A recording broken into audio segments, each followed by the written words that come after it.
Right, so after posting a video asking for people's favourite exotic gear pieces, a lot of people actually came to me with weapons, and yeah, I want gear pieces and just on their own. So I did a lot of running around, talking to a lot of people, trying to figure it out, and yeah, it's kind of really hard to calculate the strength of an exotic gear piece. So this is 50% opinion piece and 50% I do have a bit of logical reasoning behind it. It's not going to be to everyone's taste or flavour. Some of you are going to think I'm talking absolute bollocks, which is fine. We can talk about that. We can have a lovely chat and see things from both perspectives, hopefully. That being said, I have given this a lot of thought.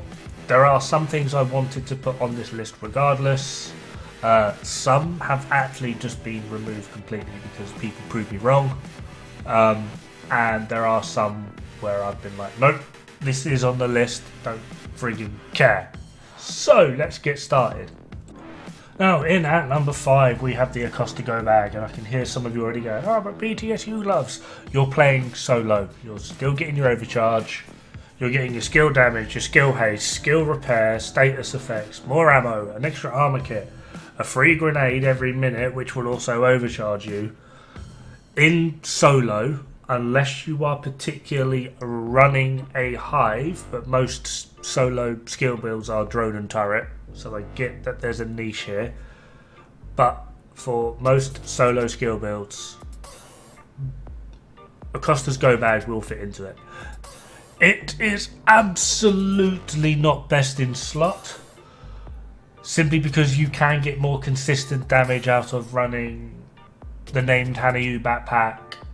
Even Memento will give you 30% more damage upon having all of the buffs, and upon recently picking up a token, you get another 30%.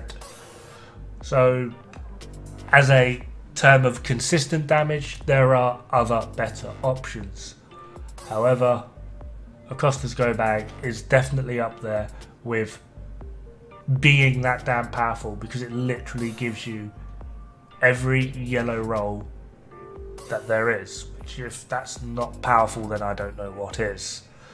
Off the top of my head, I can only really think of 2 builds that actively require you to have Acosta's Go-Bag, and that is a speedrunner diagnostics build for Iron Horse, and the second one is typically an Oxy build, where you're able to overcharge your Oxys to do absolutely bizarre amounts of damage.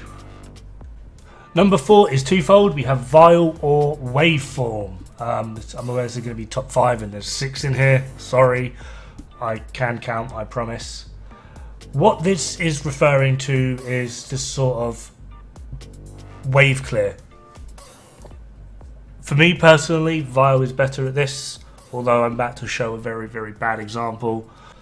And they are both on the list because it tends to be a lot more situational. In smaller tight-knit groups such as convoys, smaller areas with territory controls, certain missions like bank headquarters, Vial, I would argue that in solo, for just smashing through and for wave clear on the correct build, is unmatched. It is completely, utterly unmatched. However, in more open areas such as this control point, Waveform would suit you better in just overall damage output and wave clear. Both, although they work differently, the supporting of the build that they do is brilliant. Although Vial has pro on it, it's got status effects on it, it's more the talent that we're going for. Enemies that are hit by a status effect take Vial will proc its talent on it, which does more damage. Waveform as well, it pretty much acts the same as kinetic momentum, but it continually flip-flops between, adding up to 30% on one skill, and then it goes down while adding on to the other. You can get some serious damage out of both of these, and get some absolutely epic clear times depending on your build as well as the grouping of the enemies. This is kind of the reason they're at number 4. I really like Vile. My original in-game name was the same as my YouTube channels, but it recently got changed to Dod Foam Math. One word, F-O-A-M-A-T-H. Weird. Because I really like math and I really like my status builds, so Foam Math was like a natural transition. However, if you put Vile on pretty much any other build that is not a status build, it's going to do nothing. Kind of the same with Waveform. If you put Waveform on any other build that is not a damage skill build, you're going to kind of do nothing. However, they are pretty much best in slot for those variants. A status build without Vile is pretty terrible, and although there are workarounds for getting more skill damage on a skill damage build, one of the easiest and most efficient ways of doing it is absolutely Waveform. It's just there the whole time. You can get the same amount of damage by using Memento, but you've got to run around and pick things up, and it's annoying. Waveform just gives it to you straight off the bat. Good to go. Vile is also capable of doing some absolutely obtuse amounts of damage with Capacitor, along with your status skill build. You can see there that I was hitting on the armored targets 617,771 with the fire proc, and Vile itself is procking 94,739, I believe that is. So overall your damage output with the status build and Vile is immense. It is silly damage. Yeah, it's on the list. Bloody Memento. I can hear all of you solo players being like, where's my Memento? Now you're going to complain that it's only at number 3. Why is it at number 3? One, I'm actually not a big fan of Memento. However, I've tried to put that aside and remain completely objective. It is a very powerful backpack. Still died though. Joking. That was my own screw up. Messed up my positioning. Had nothing to do with Memento. Promise. That being said, you are able to get more damage on a variety of different backpacks with a variety of different builds. Okay, Memento, red core, 15% weapon damage, like any other red core. So we're going to completely disregard that. At max stacks, you will gain 30% extra damage. And you can put one, so we'll go with crit damage mod here and just assume that we're always hitting crits. Okay, so that is, in essence, 42% extra damage. Okay. Vigilance is 25. Add in the mod.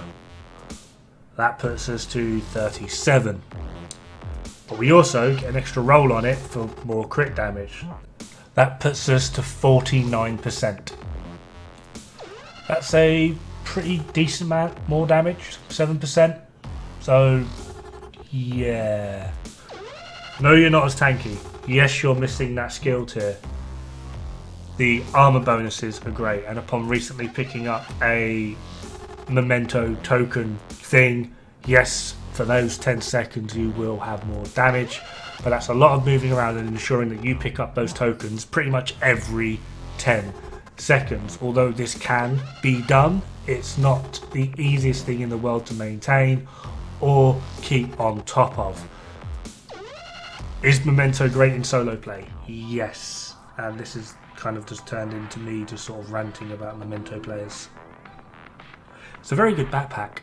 It really is. I don't mean that sarcastically. It is a very good backpack. But I hear so many people say that Memento is like best in slot backpack for like every build. It's not. It's not. And running in it in a group is kind of not ideal at all. You know how many times I've been in Countdown and I've seen people run past the objective just so they can go pick up a silly bloody token. Now, one of the main reasons this backpack is actually so powerful is because it gives you all 3 core attributes: weapon damage, armor, skill tier. So you can literally put this into every build, which is where its power comes from.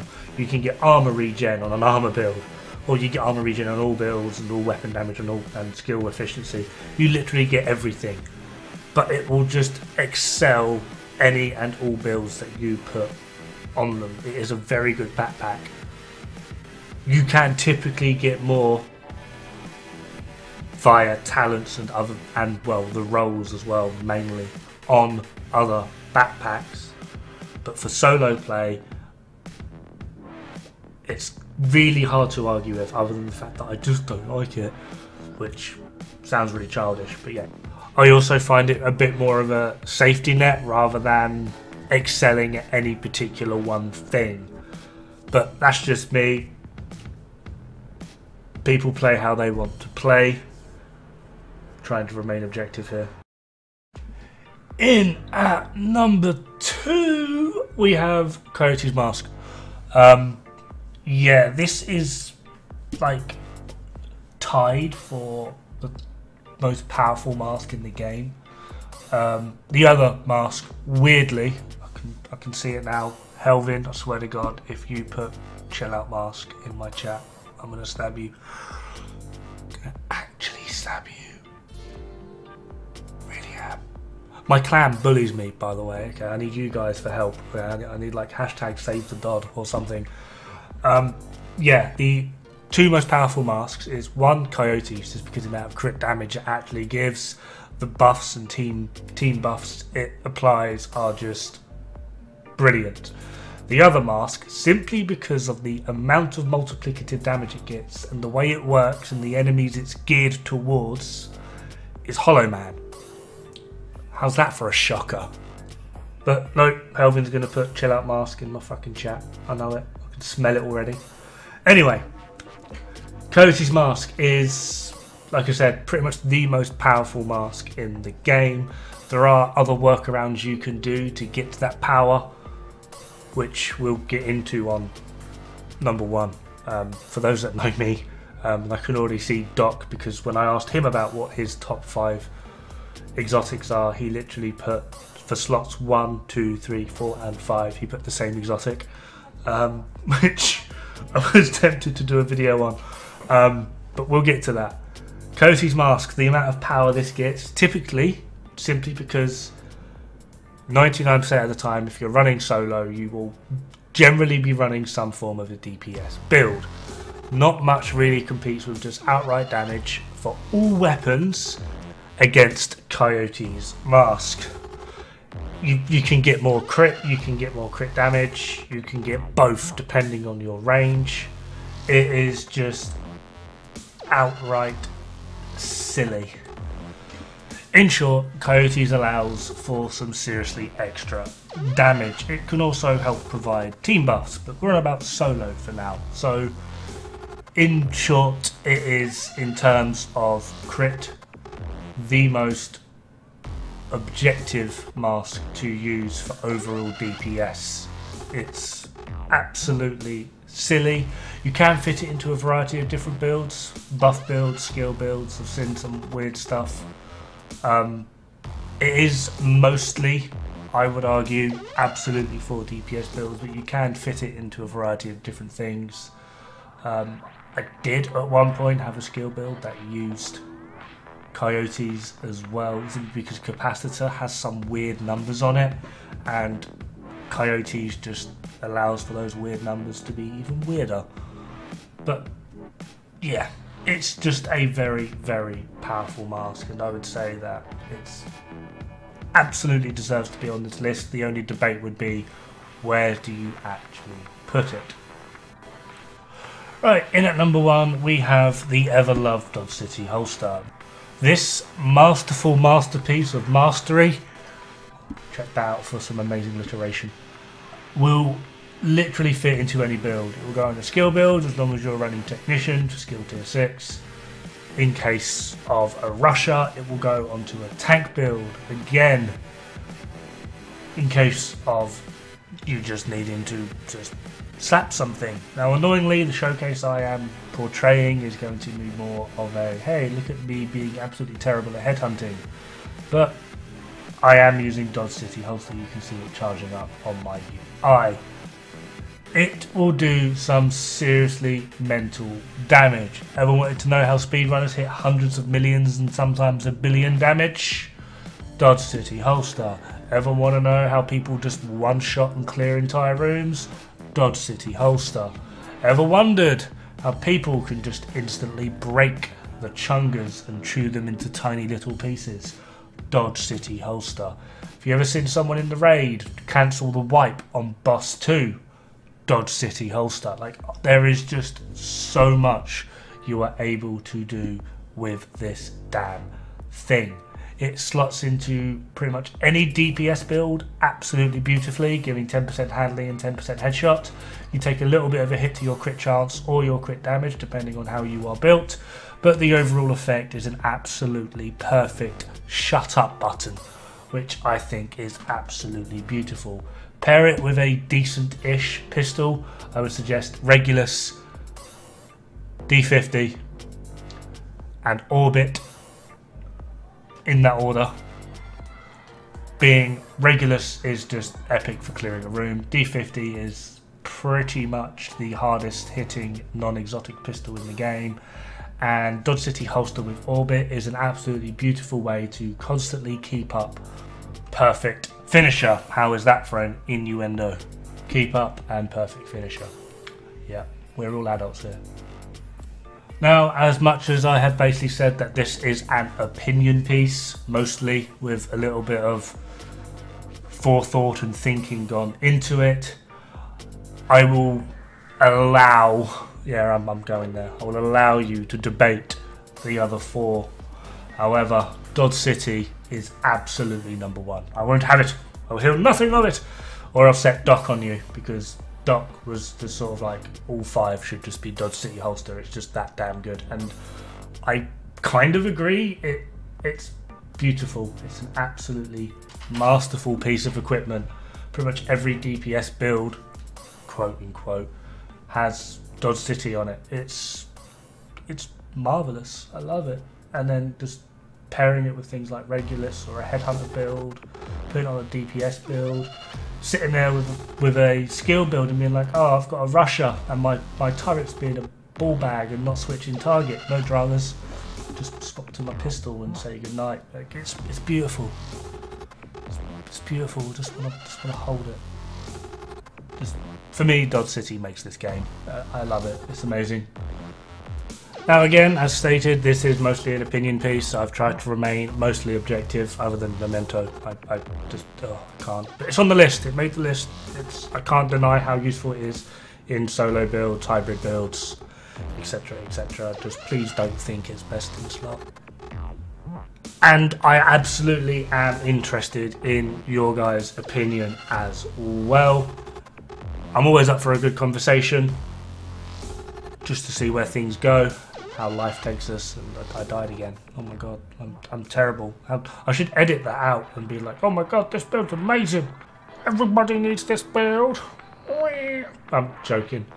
Anyway, that just about does it for me. I'm hoping you enjoyed this video. Sorry it's a bit longer than my normal ones, but I've got 5 things to talk about.